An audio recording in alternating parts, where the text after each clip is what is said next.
Salut à papa. J'aimerais savoir quelle est la différence entre les évangélistes et les évangélistes honoraires. À quel moment ils sont rentrés dans l'église et l'institution de leur couleur verte la couleur verte de l'honoraire évangéliste. Oui, mais il y a l'assistant honorable évangéliste, il y a l'assistant, et il y a l'honorable évangéliste et il y a l'honorable seigneur évangéliste. C'est un grade, un collège qui n'existait pas dans l'église jusqu'à ce que le prophète soit allé au Nigeria. Donc c'est quand il est allé au Nigeria, c'est quand il est arrivé au Nigeria qu'il a fait la séparation. Il a fait la séparation. C'est quand il est arrivé au Nigeria qu'il a fait la séparation. Il a fait maintenant l'ordre des sacrificateurs, des évangélistes sacrificateurs et l'ordre des honorables évangélistes. C'est là-bas qu'il a fait la différence. Voilà, il a fait la différence entre les serviteurs, ceux qui sont en plein temps dans le sacerdoce, voilà. Et ceux, les honorables, là, eux, ils s'occupent foncièrement de l'administration de l'Église. Ils s'occupent de l'administration de l'Église. Voilà. Ils s'occupent de l'administration de l'Église. Ils ne peuvent pas faire autrement. Et ceux qui sont ouvriers de l'Église restent les ouvriers de l'Église. Voilà. C'est ce qui fait la différence. Donc, quand vous avez, par exemple, l'assistant évangéliste chargé de paroisse, c'est le gris qu'il porte, avec la toge grise, avec un tricône de couleur grise.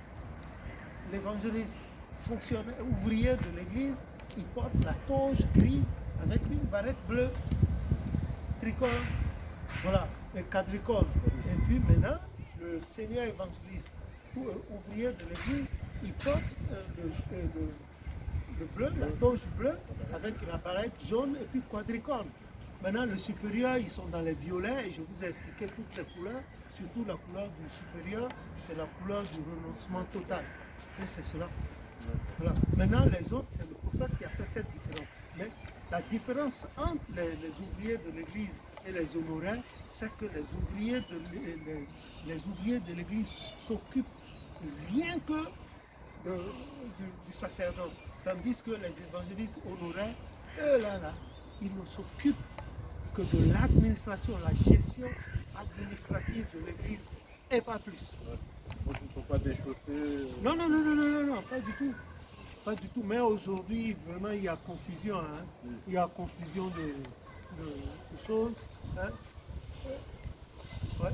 Aujourd'hui, il y a confusion. Tout et moi, ça me gêne beaucoup. Ça amène du désordre dans l'église. Il faut éviter ça.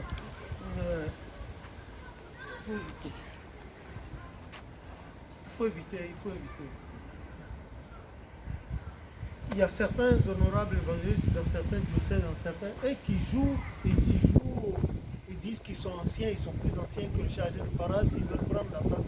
Le même problème se pose au niveau aussi de la chorale, hein, quand ceux que vous appelez président de chorale et le maître de chœur. Avant, il n'y avait pas le mot président de chorale, c'est directeur de chorale.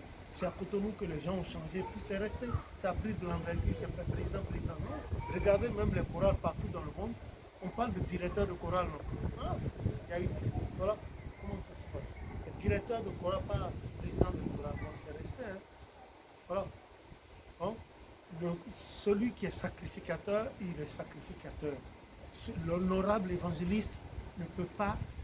Tandis que le sacrificateur et l'apprendre, eux, ils sont là uniquement pour la gestion des affaires administratives. L'autre spirituel. Comment tu parlais du directeur de chorale? Oui, directeur de chorale. Mais c'est lui que vous appelez aujourd'hui président de chorale.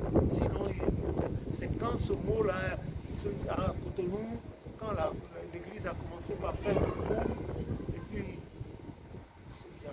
des paroisses, d'ici jusque-là, voilà que le mot président est sorti.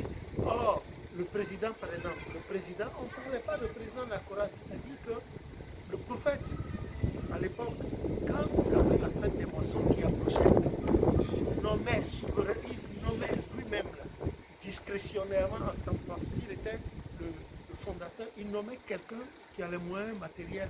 Il le nommait président. Pour la chorale, président circonstanciel, c'est-à-dire de cette fête-là. Et celui-là s'occupait de changer peut-être l'uniforme de la chorale, c'est-à-dire de lui faire de nouveaux uniformes, parce qu'on suppose que l'autre est vieux, il change, et puis voir s'il y a un tam-tam qui est déchiré, ou bien si la chorale a quelque chose à faire pendant cette fête, alors lui mettait la main à la poche, et puis il donnait, voilà, c'était ça. Donc, les gens ont changé cela en président de la chorale. Non, non, c'est pas ça.